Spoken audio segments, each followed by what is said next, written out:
ఆయనకి ఎన్ని ఎమోషన్లు ఉన్నా ఒకసారి మీ అన్నం చూసి నేర్చుకోవే. ఆయన బ్లాక్ బస్టర్ ఇస్తే నేను అంతా జడగొడుతున్నాను. నిజంగా చెప్తున్నా, సినిమా మాత్రం కస్టడీ సూపర్ హీరోయిన్ బాగుంది.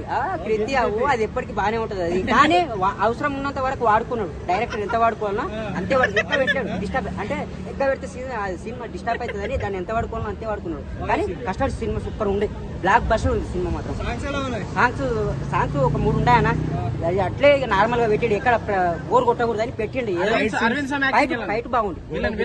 విలన్ మామూలుగా లేదు అసలు. నిజంగా ఆయన హ్యాట్స్ ఆఫ్ చూడు. నిజంగా డైరెక్టర్ ఆయన హీరో నించున్నది యాక్టింగ్. అసలు ఆయన రౌడీజం గానీ ఆయన ఏం చేసినా కూడా ఒక అద్భుతమే ఉంటుంది చూడు. ప్రతి సినిమాలో ఒక డిఫరెన్స్ క్యారెక్టర్ చేస్తాడు ఆయన.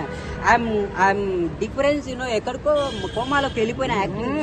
So that is I'm telling the truth. It was me please come in theatre watching. Please don't forget this movie in block buster hit. I'm promised. Please I kill me అన్నం చూసి నేర్చుకోవాలి స్వామి. అయ్యగారు అంటే పొగిపోకు, దండం పెడతా.